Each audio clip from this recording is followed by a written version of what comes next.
Good morning. Welcome to Wellspring. It's nice to see all of you here on the last day of 2023. Wow. Where did it go, as we always say?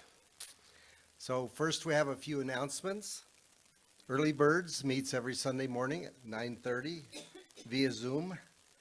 The link is in our weekly email and on the website. And if you go to our website, you'll notice that there are two links there. One is for Early Birds and one is for the Sunday service. Our upcoming speakers, today we have Peggy Shinn. Gosh, it's been 6-8 months since you've been here? No, since you've been here when I was here. Oh, okay, there you, oh, you were here Thanksgiving, that's right, okay. Yeah, so this is actually a red letter day because I'm rarely here when Peggy's speaking. Oh, and then in our next month, in January, I'll be speaking on the first Sunday. Yay. And Sandy Scott on the second Sunday, yay for that. And we'll have Peggy again. And then the last Sunday, we'll have Randy Granger. Our Thursday evening group, which meets on Thursday evenings at 7 p.m., took a little break over the holidays, and we'll be starting this Thursday again. And lastly, our prayer team meets weekly on Tuesday afternoons, and we are ready to serve you and support you. We have a form in the back, or you can just give your prayer request to me, and I'll bring it with me to a prayer group. And so we meet at 4:15 on Tuesdays, and our suggestion is that you also sit in your quiet space during that time and feel that energy that's coming from the group and from Spirit to you. Because we know that we are one in spirit, and the energy of prayer knows no limits. Now for our invocation. I think we are. Takes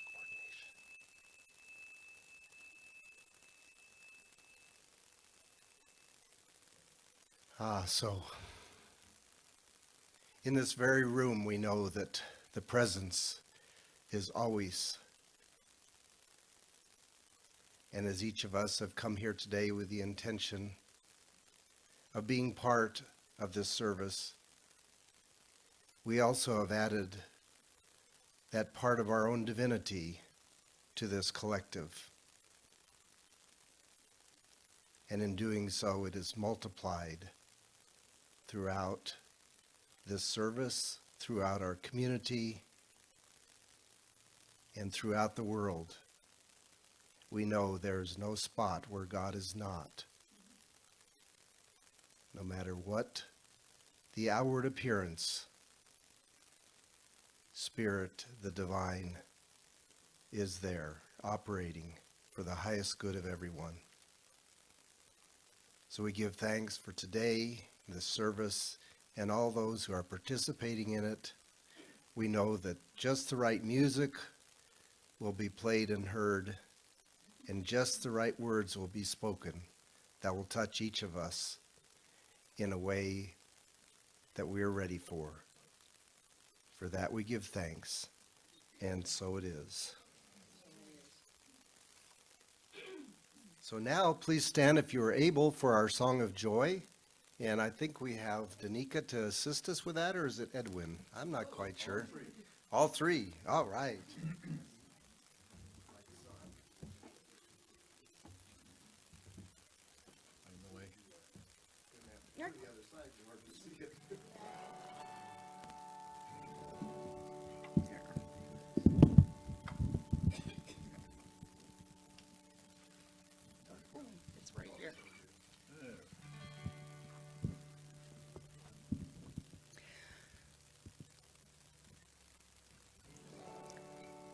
Though I may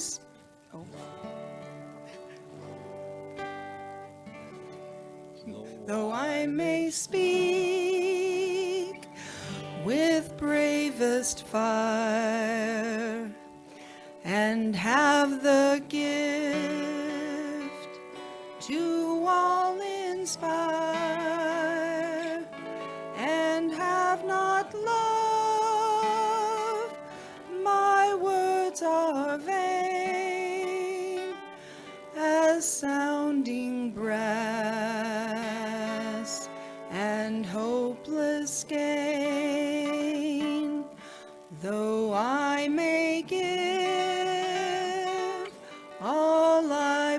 possess,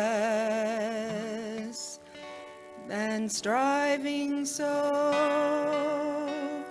my love process,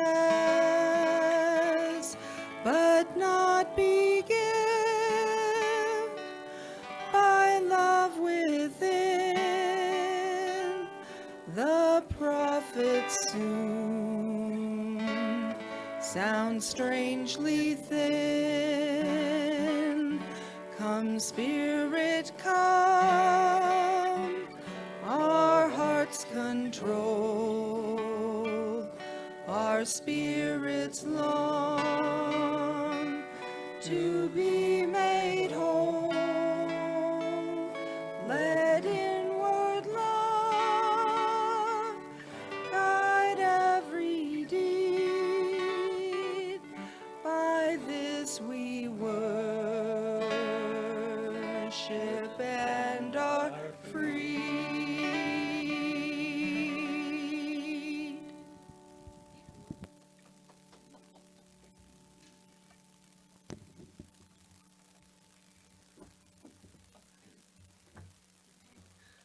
Oh, thank you. Thank you, everybody.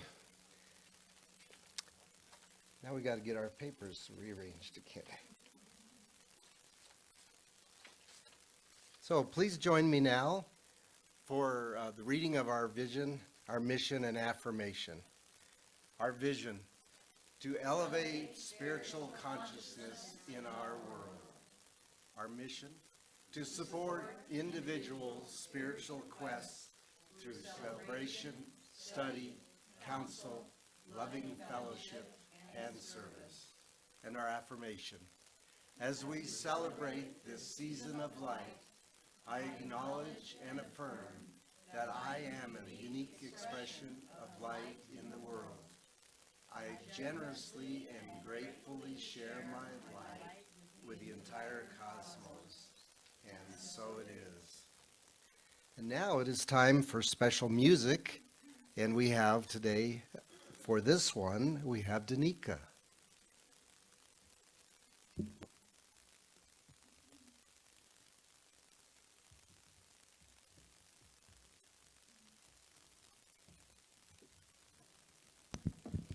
So this is Thankful by Josh Groban. Sorry. Barry is unfortunately still sick, so we're going a cappella. Some days we forget to look around us. Some days we can't see the joy that surrounds us. So caught up inside ourselves, we take when we should give. So for today, we pray for what we know can be, and on this day we hope for what we still can't see. It's up to us to be the change, and even though we all can still do more, there's so much to be thankful for.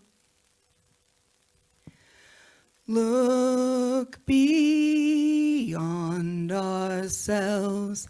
There's so much sorrow.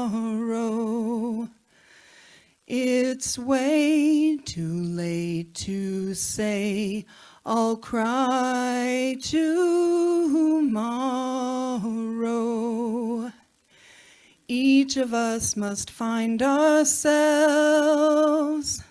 We're so long overdue. So for tonight, we pray for what we know can be, and every every day we hope for what we still can't see.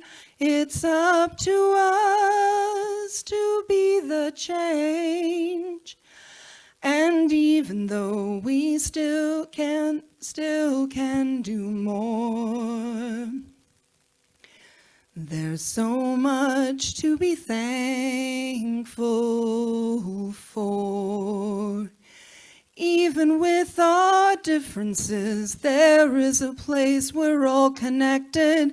Each of us can find each other's light. So for tonight we pray for what we know can be, and on this day we hope for what we still can't see. It's up to us to be the change. And even though this world needs so much more, there's so much to be thankful for.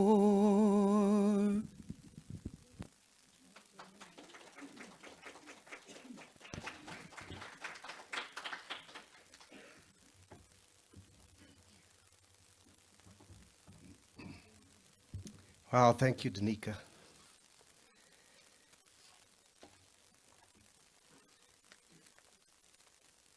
Well, following a theme here, I chose today's reading out of the October Science of Mind magazine, and it's by Reverend Jane Beach. It's called Choosing Peace. Have you ever stood among the trees and looked up to see the filtered rays of the sun shining through the branches? That's what love does. It shines its light into the deepest recesses of our darkest moments so we might see them more clearly. We don't always have to be brave or cheerful or strong. Sometimes we just need to let our human selves feel whatever there is to feel. The beloved shines its light on each feeling until it's no longer scary. We can see that we are okay right in the middle of the feeling. Then we can gently let it go and return to the inner peace that resides deep within us, reminding us of who we are as we live our very human lives. Opportunities to choose peace show up all day long. I journey together with family members, loved ones, friends, and work associates. Sometimes we come to a junction when it's best to go in different directions. It may be a hard decision, and it's important to feel all the feelings that emerge. I say goodbye kindly and respectfully, each of us free to go down the road that calls to us. At every junction, I look for opportunities to choose peace, and I take them. I choose peace the moment I hold a space for love, when I feel angry, or when I bite my tongue instead of giving my uninvited opinion. I choose peace when I put myself in someone else's shoes, seeking to understand their point of view, or when I forgive myself for my wrongdoing, which helps me forgive others. The Serenity Prayer asks for the serenity to accept the things I cannot change, the courage to change the things I can, and the wisdom to know the difference. I can find many things that are within my power to change. Since I can't change some things, I do well to accept them instead of spending precious time fretting about them. When I summon the courage to change the things I can, peace reigns once again. So with that, I want to invite up our beloved Peggy Shinn, so we get to hear what she has to say today. Hey, Peggy. Yay. Thank you, Edward.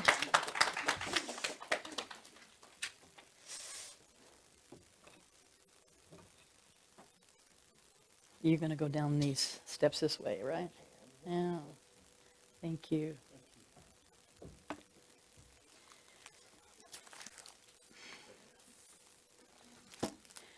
Well, good morning and Happy New Year. Happy New Year. I think this is the second or third time over years that I have spoken on the New Year's, whatever date it fell on, the New Year thing. And I've got enough tradition kind of built up in my years and being involved in Science of Mind that I decided today I would kind of hearken back to several of them. In the center in Mexico, where I'm affiliated, where my practitioner's license is, this evening, I should say, for New Year's Eve, they're doing the burning bowl ceremony. And that always harkens me back to the time when Reverend Candace Smith Frank burned the carpeting on the dais because she brought a big brass or copper kind of bowl and set it on the floor, and it melted enough into the carpet that it kind of started it smoking and on fire. So we have things that we get to be human about, as I heard Edward talk about in his reading there today.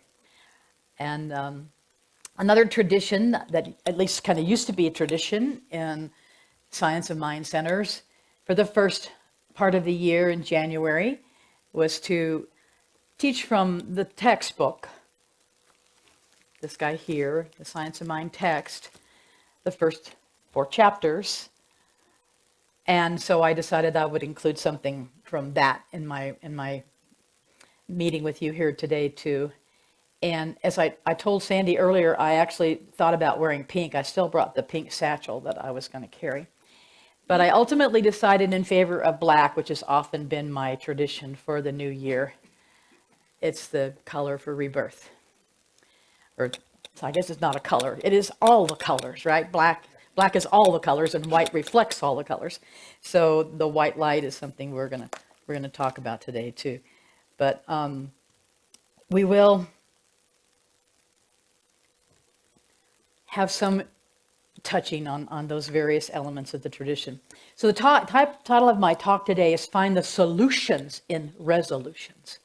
Since it is New Year's and the time that is also traditionally for many people, the time when they make New Year's resolutions.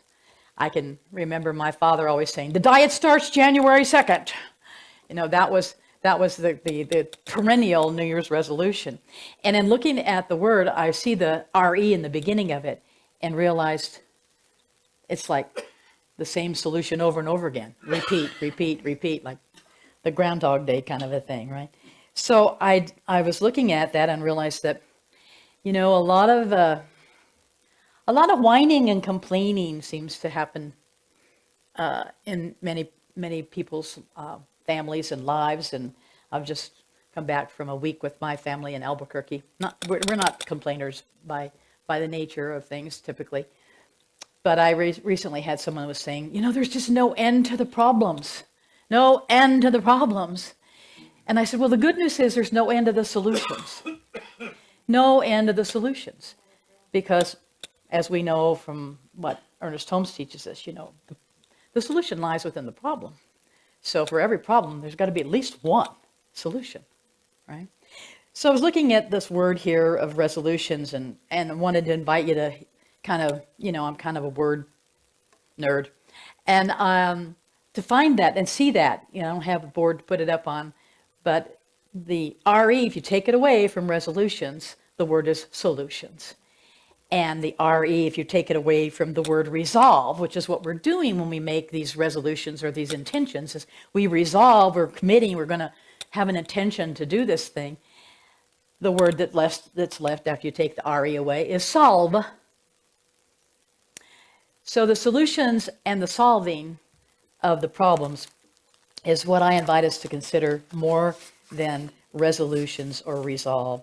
Because I think we're probably in that category of people that, I think I just lost my bookmark here. I looked at this today when I put it in my book. It was already in the book. I have lots of stuff in the book. And this is from the service, February 3rd, 2002. that was in my book here, marking that space for that page. And I'll put it back there.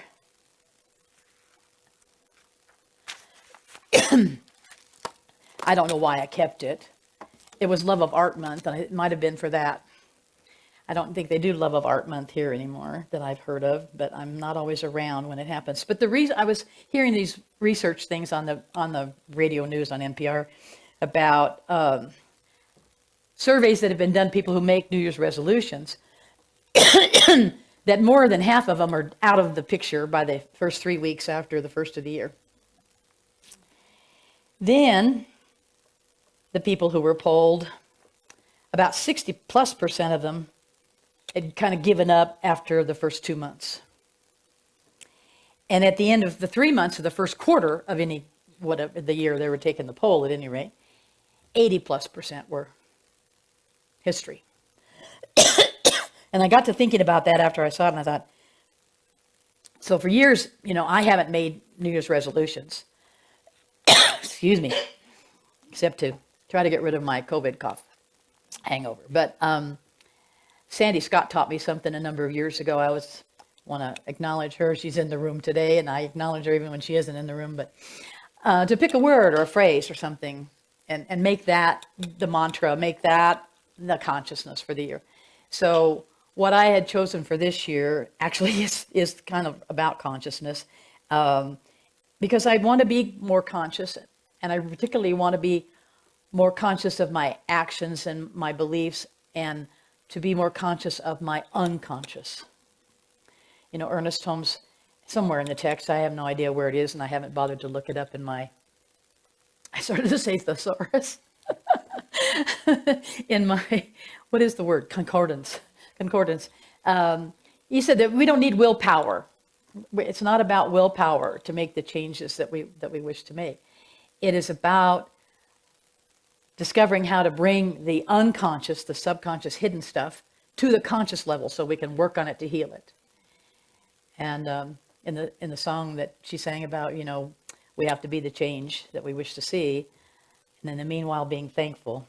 I'm not always thankful for what I find there in my subconscious, but I'm trying to learn to be consciously thankful that awareness that was hidden there has now been revealed. My idea about the healing has to be revealed in order to be healed. I learned that from Ernest too. But when I heard those statistics about what happens with the New Year's resolutions, I thought, oh my God, what is it about that we're still doing these things if we have such dire outcome to the end of no result really happening because we're not sticking with it? And I thought, we're religious scientists. We got a lot we could help the world understand about how to handle these resolutions and how to use the law and the love.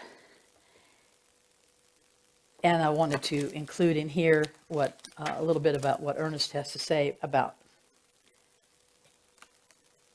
how this can work, because we're possibilists, right? Are you like me? We're not optimists, we're not pessimists, we're possibilists, because we know that everything is possible, that it's not about impossible. And a lot of times I think when people put down in writing or think about what their New Year's resolutions are, the first thing that comes to their mind, well, that's not possible, I'm not going to be able to do that, or whatever. And it's sort of like cancel right from the get, because there's not an entertainment of what is possible. So we know it's all possible, right?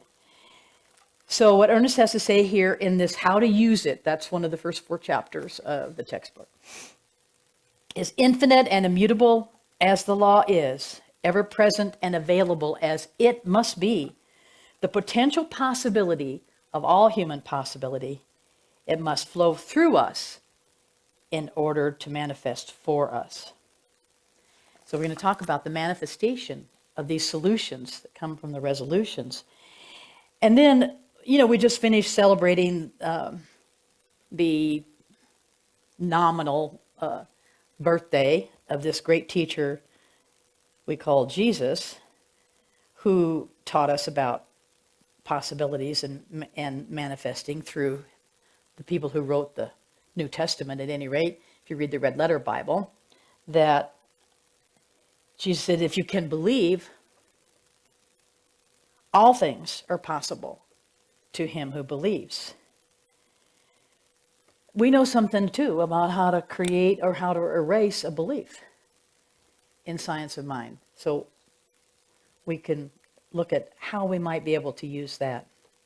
Because what we know is that there is a power in the universe that is greater than we are. And we can use it. And that power comes from a source that is within each of us. So how it flows through us and how we allow it to manifest through the love and the law, through those great possibilities of all human possibility that I read you about, is kind of up to us to get out of the way.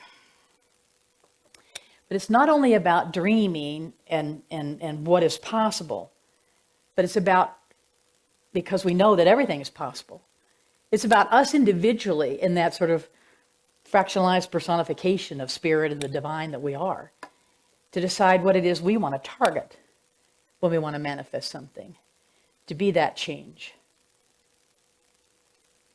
I like the reference that you made to the serenity prayer there in your reading. I'll share with you my version of the serenity prayer. God, grant me the serenity to accept the things I cannot change, the courage to change the things I can, and the wisdom to know it's me.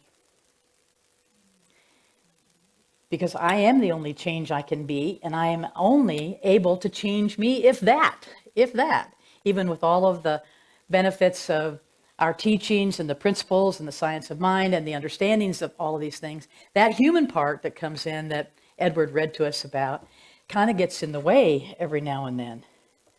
And we have to allow that part that's bigger than we are, or we have to allow that passion for something that is a greater service that can pull us rather than falling back and only moving when the pain pushes us. That's how I want to see my world change, that those possibilities that are unlimited. And I was listening this a week ago to a podcast with Tim Ferriss, and he was interviewing a woman who's apparently a well-known chef and has written an award-winning cookbook. But the interview wasn't about food or cookbooks or chefdom or any of that kind of thing. It was more, he wanted to focus on the part of her world that she talked about in some other interview that he heard her give about her manifestation journal. And to recount to him how it had worked for her. She said she didn't know where she'd gotten the idea. It was out of some self-help book, she said, probably. And she didn't know why she called it the manifestation journal. I think we could call it the possibility journal, anything like that. But it seemed like a pretty good idea. And what she said is that twice a year, she sits down and writes things in it or reviews it. It's not a journal in the sense that it's every day, which is typically what we think of as a journal or a diary.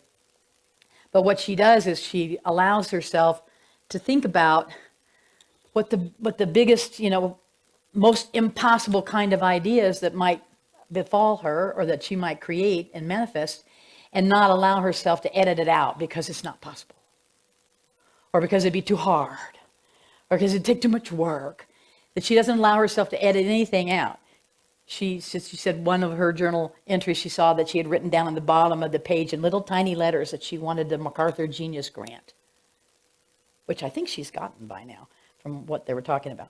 But this is a gal who was children of immigrants from Iran, who always has felt like she never belonged because she grew up in the United States in a world of, fish tacos in the Southern California coast with her American friends, and then went home where her mother's rule was you walk in the door and you're in Iran again.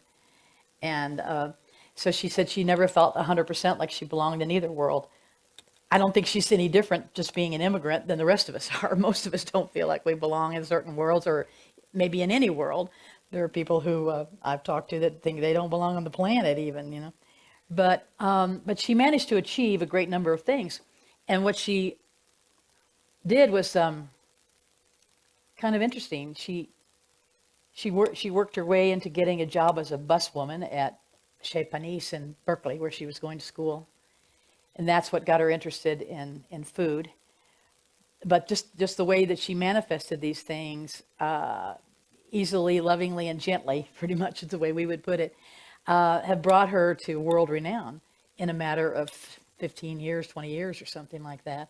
So she went from chez panisse and being a cook and a chef and wanting to be a writer, and she ingratiated herself to Michael Pollan and got to be able to be in classes that he was teaching at Berkeley.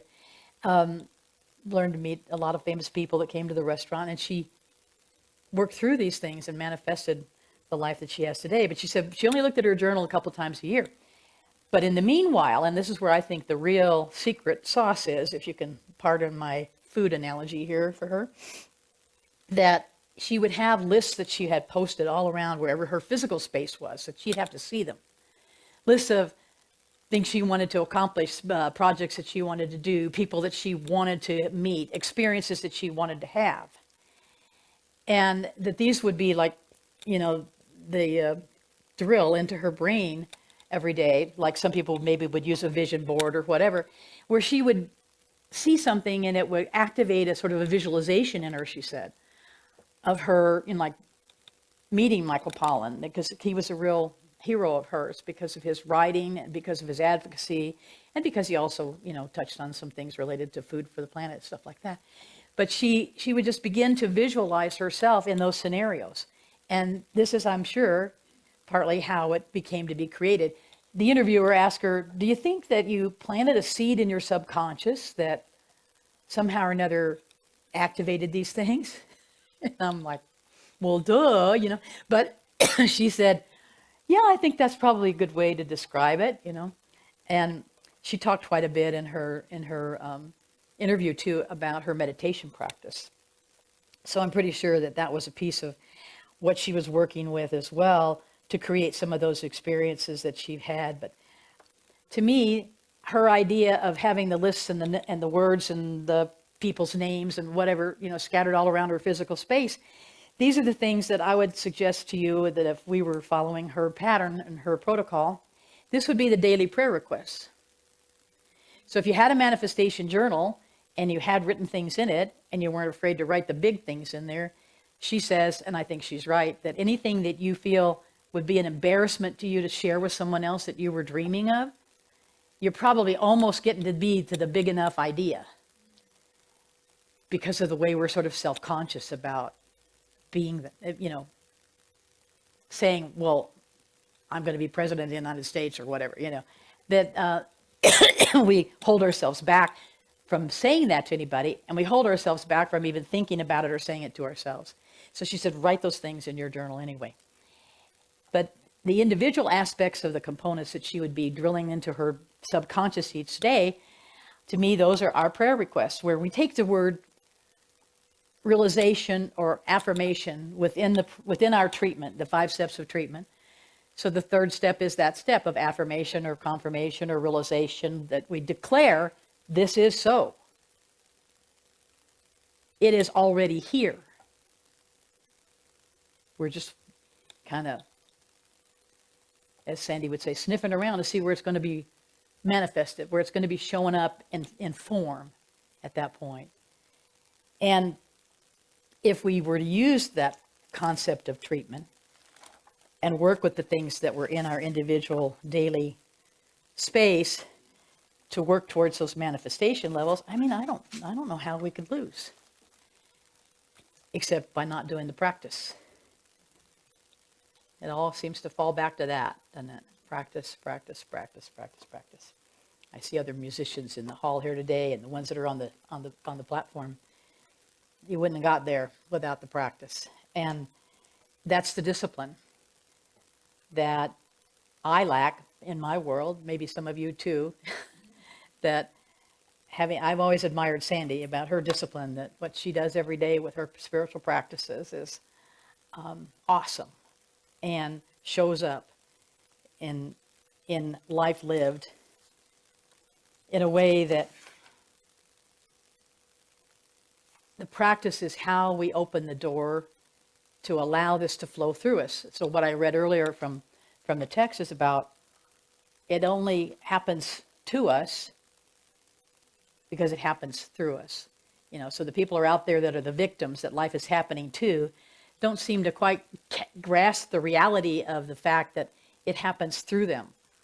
Spirit, God, lives its life through us. So Sandy's question is, are you giving God a good time? I learned that one from her too. And I had a intention, and I would like to try to see if we could start out with it. Maybe it'll just be the instructions for the next bit of time that you spend with it yourself.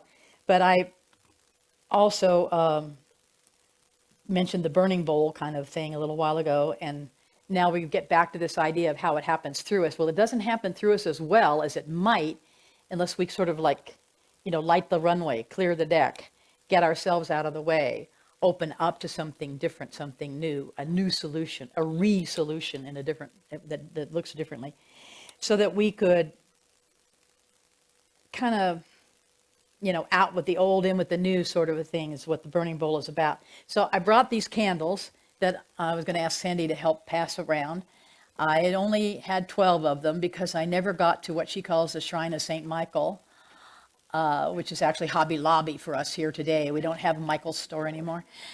But I went to a couple of the stores where I had bought them at the holiday, and they were all out. So if you wouldn't mind sharing a candle between the two of you, and then later on you can draw a straw who gets to take it home. I brought some that need to be lighted, but Edward thought that was probably not the best idea. So we're going to have you share. But if you want to come and get one later to take home to light, if you don't get to take the battery operated one home, then I'll be happy to give that to you. Because my intention is just for you to share this experience with me here right now, but to use it as the instructions and maybe watch the video on the Wellspring website of this. We are filming today, right? You have this look on your face like, no, I'm okay, Sandy. Where you can go through this again when you can take more time, stop and start the video at home. These are some of the benefits of technology that are out there for us, right? That you can be working around the same kind of format again, if I can get to it on my phone. But if you look at the candle, I want you to remember, in spite of all the problems that there are in the world, there is still light. And as the song today and the beginning of the service, we are the light.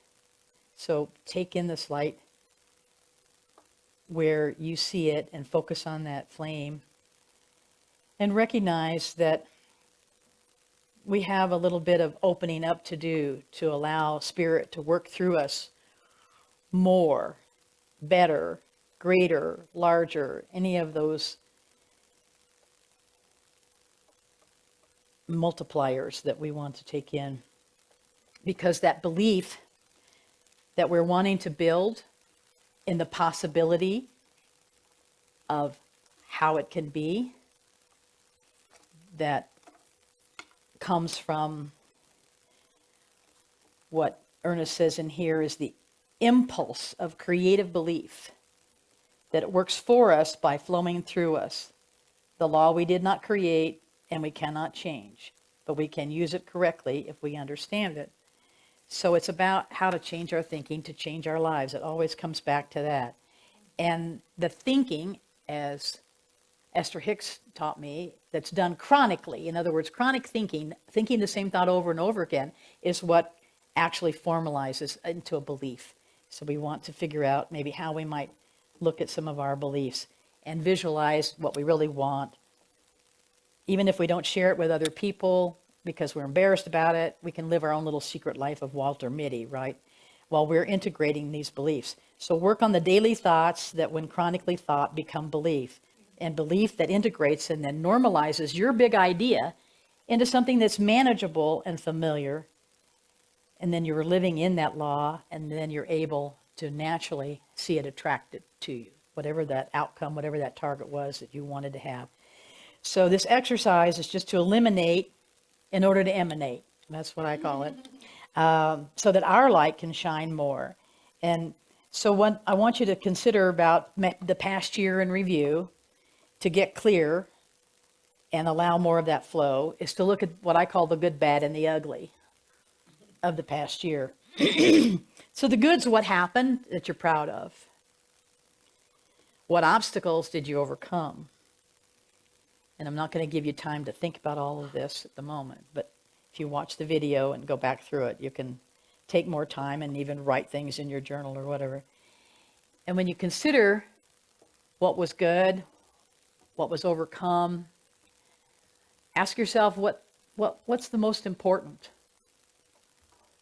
of all of those things? What made the biggest difference in your life, in who you are today? And why do you think it made a difference? To evaluate those. When you consider, in looking back at the past year, the bad, first see in your mind and in your heart what you may feel you lost. The people who made transition that seemed to have left you or abandoned you. The things that didn't work out the way you had hoped they would. Or perhaps you didn't, before the year ended, you just ran out of time or resources to complete something that you're in the midst of, and you felt frustrated by it because your agenda wasn't fulfilled.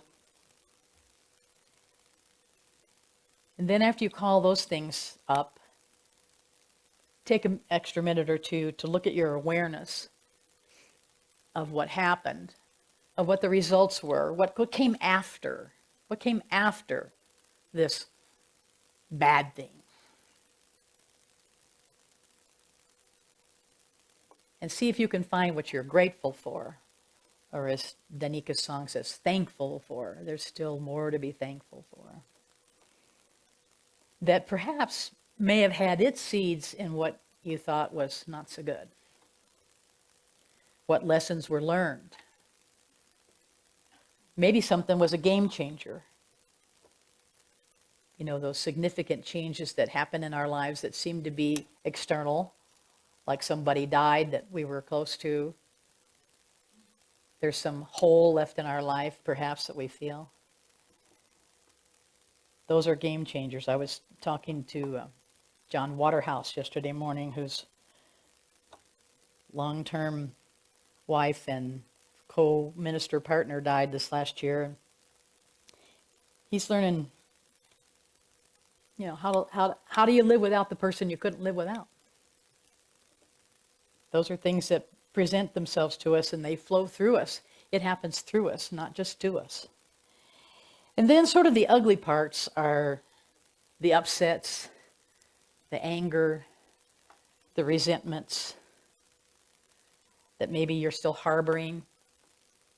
And they're probably not just from last year. They're probably from many years back, you know.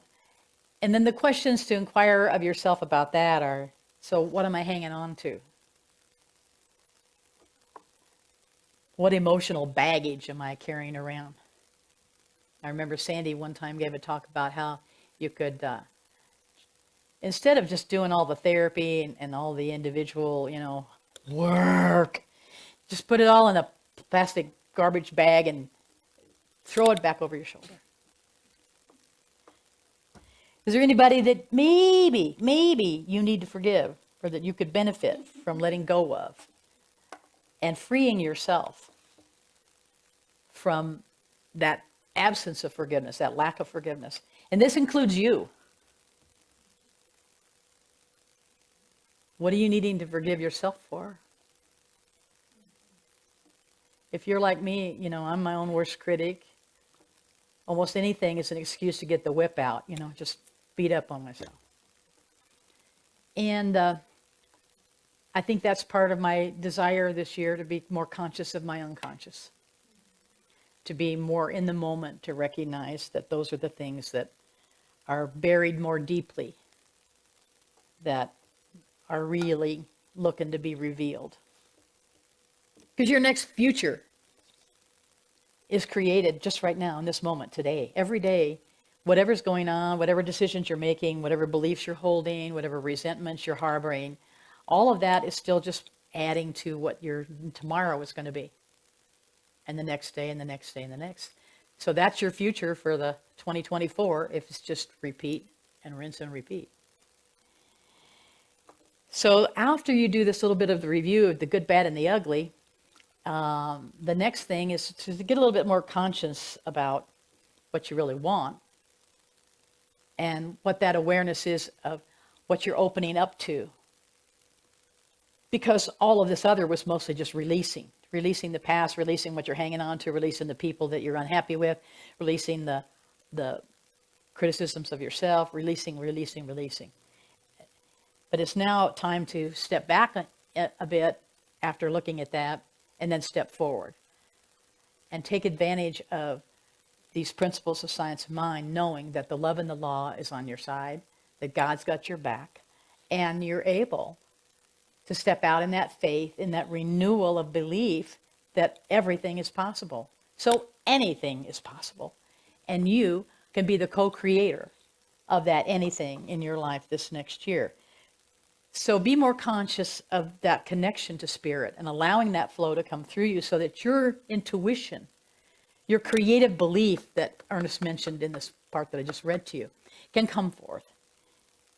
And pay attention to what's on your path. Who showed up? What situation presented itself? What asked you to respond? And how did you respond in your world? And then focus on the gratitude. When I was here Thanksgiving time, we talked about the statistics about gratitude and how being grateful, maybe keep a good manifestation journal and a grateful journal, right? And do them both. But the gratitude journal is more of a daily practice, really, so that we don't lose track of all the things that happen for us and to us and through us during the day that we're actually grateful for, but we don't take time to reflect on. That a practice of that maybe in the evenings and the manifestation in the morning. But one of the things that I think we could probably agree to, because we've all had enough experience in this room of being of service, is that if our life is presenting us with dissatisfaction, that service out of our vitality, out of our passion, out of our life is what brings us joy. So if I follow the advice of my skill practitioner that I need to get my joy level above my frustration level, then the best part of how to do that is to be in service and find ways for that creative belief and that creative passion and the advocacy that maybe I could want to be for something instead of against something, be for something and be against nothing, as Ernest taught us, is the way to move forward with that. Jesus's instructions about how to pray were basically to be expectant and grateful when you asked for something in prayer. And so if all those daily treatments that you do around your manifestation journal ideas, do it with gratitude and expectancy, as though you have already received, is how he taught us. Whatever you ask for in prayer, believe that you have received, and it will be yours. So feel the gratitude of having received when you're doing your 5 steps of treatment, especially when you get to the gratitude part of the treatment. And consider keeping the daily gratitude journal and the manifestation journal. And consider what Ernest has to say here in the way it works in the last paragraph of this chapter in the Science of Mind text that's called What It Does. Whoops, my glasses are down here. When we think, something happens to thought. The field through which thought operates is infinite. There is no reason to doubt it. And no matter how it's approached, the thought, there can be no limit. So once again, here we are with limitless possibilities. Here and now we are surrounded by and immersed in an infinite good. How much of this infinite good is ours? This is in capital letters. All of it. And how much of it may we have to use? Again, in caps. As much of it as we can embody. So allow it to come in. And know, because you choose to be happy, because it is a choice, that it will be a happy new year. Namaste. Namaste. Thank you.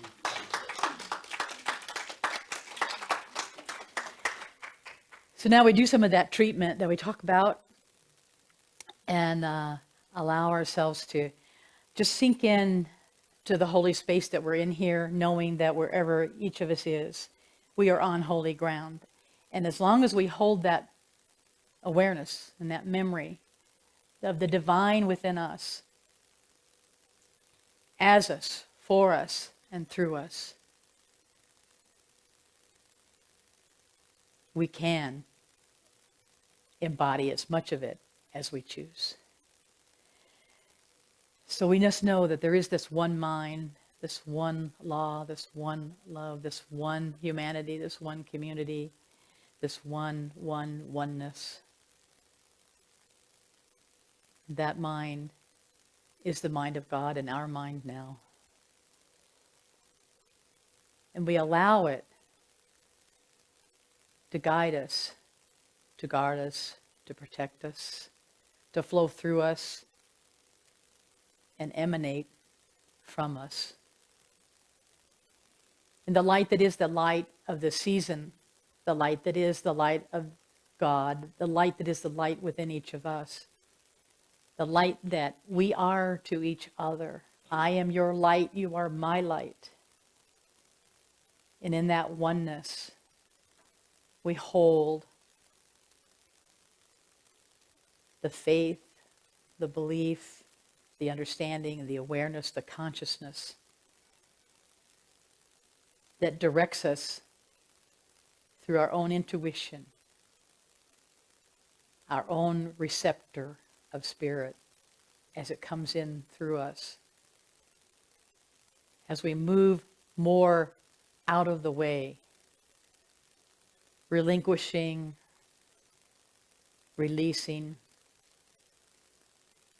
letting go of the past year, of the past beyond the past, that is in our way, that is clogging up our channel, that is holding us back in some way from what we wish to manifest.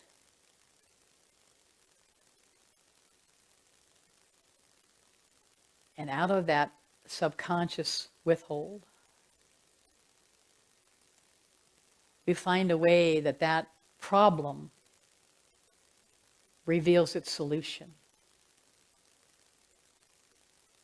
And the solutions that are there are what we choose to follow, that we resolve to solve. We resolve to solve anything in our way that appears to be an obstacle or a problem. There are no problems in spirit. And we set forth one foot after the other, today and tomorrow and the next day and the next, with a confirmation of these solutions to our resolutions.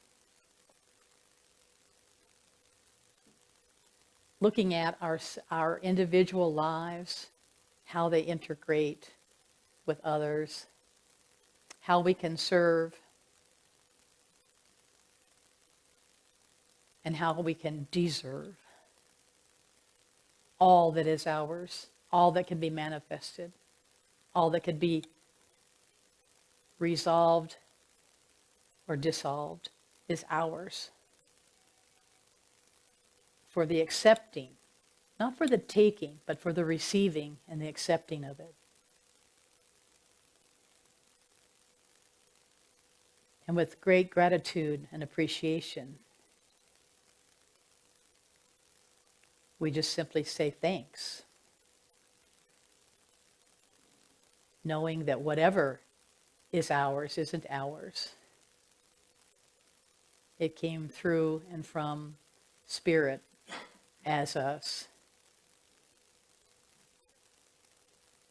And hopefully will pass on through us to the spirit of others. And with that gratitude and that expectancy of knowing that it is so, it is already here, it has already happened, we receive with open hearts and open minds what is ours.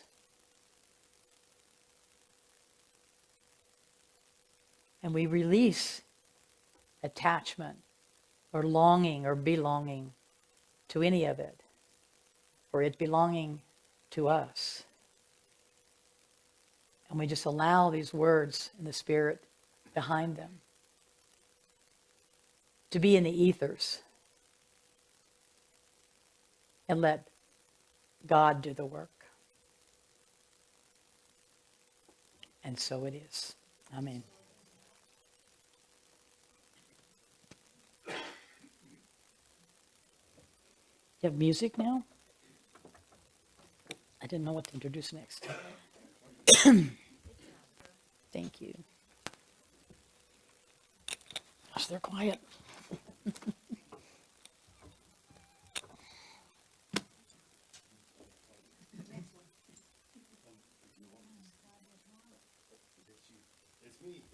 Okay, you may think we're a little confused here, but we're just reorganizing.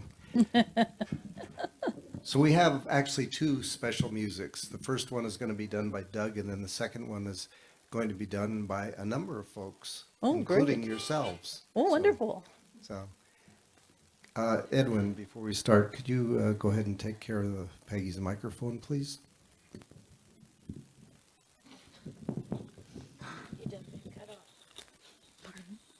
This is one that I wrote 2 years ago when I first learned about the burning bowl. I found out about the burning bowl practice and wrote the song overnight, really.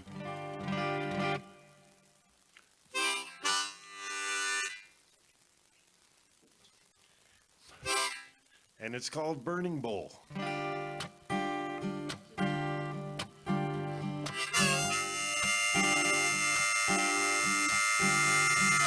Time to clean house, time to wipe the slate.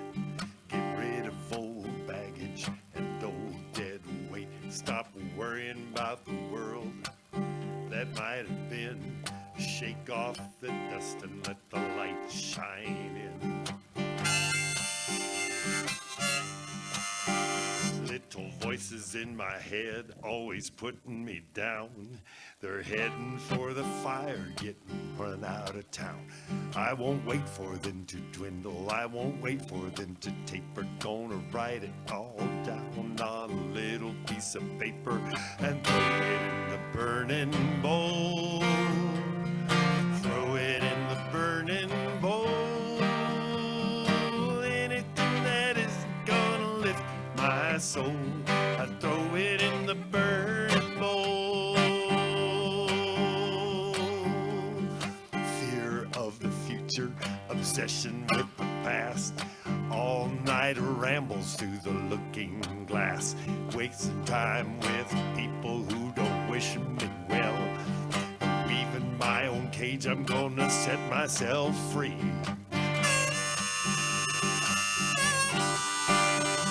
Starting each day with a scowl and a curse, hating my life until here comes a hearse. Digging myself deeper, ever deeper in the hole. I'm tossing all of that into the burning bowl. Throw it in the burning bowl. Throw it in the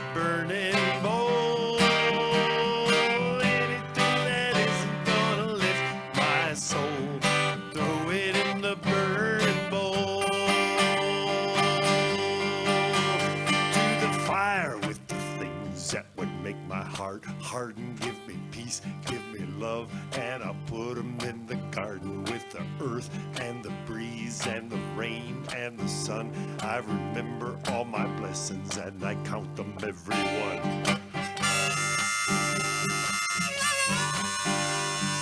Fear may be here, but it's not insurmountable. With courage I can face scary things uncountable. All the paper tigers are heading for the vapor when I write their names on a little piece of paper and throw it in the burning bowl. Throw it in the burning bowl. Anything that isn't gonna lift my soul, I throw it in the burning bowl. Everybody, one more time. Throw it in the burning bowl. Throw it in the burning bowl. Anything that isn't gonna lift my soul, I throw it in the burning bowl.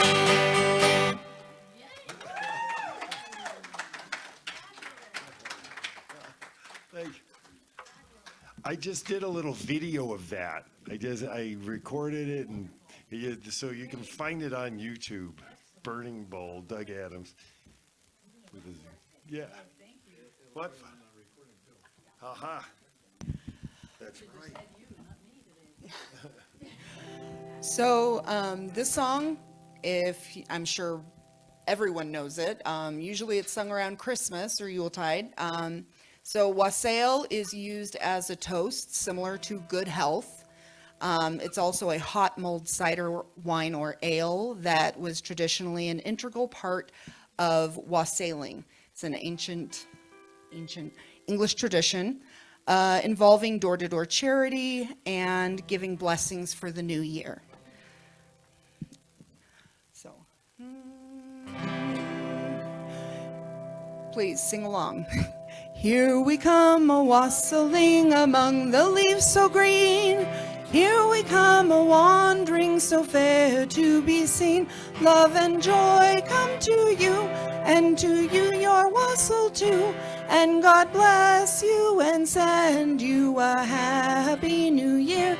And God send you a happy new year. We are not daily beggars that go begging door to door, but we are neighbors' children whom you have seen before. Love and joy come to you, and to you your wassail too. And God bless you and send you a happy new year. And God send you a happy new year. God bless the master of the house, and lies the mistress too, and all the little children that round the table go. Love and joy come to you, and to you your wassail too. And God bless you and send you a happy new year. And God send you a happy new year.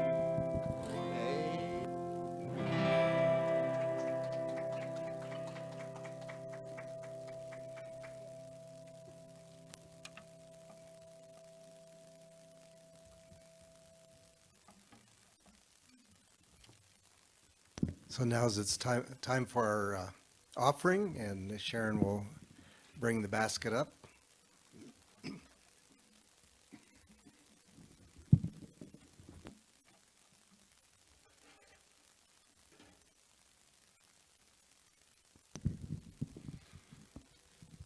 While our musicians strum along.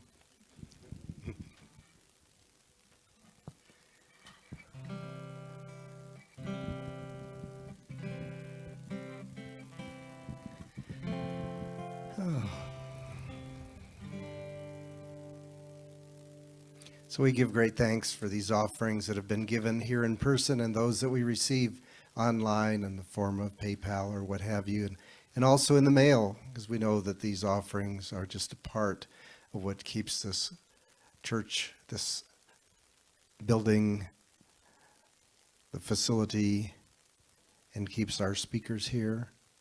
But we also give a part of what we receive to other charities, mostly local, because we know that we are part of that one flow. As we give these gifts, we acknowledge the abundance of the universe flowing through us. And so we are very grateful for this opportunity to be of service to the cosmos. And so it is. Thank you, Sharon. There are a number of folks who have contributed to today's production, and we give thanks to them.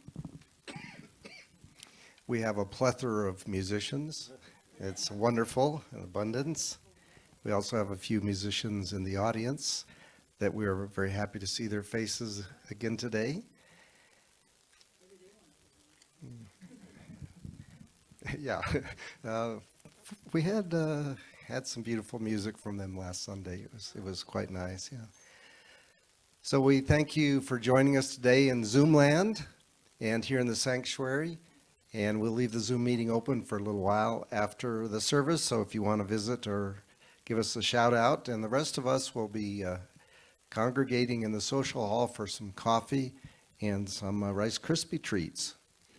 So please stand as you're able and read with me the benediction or use it from memory. But we're kind of waiting for the video to start.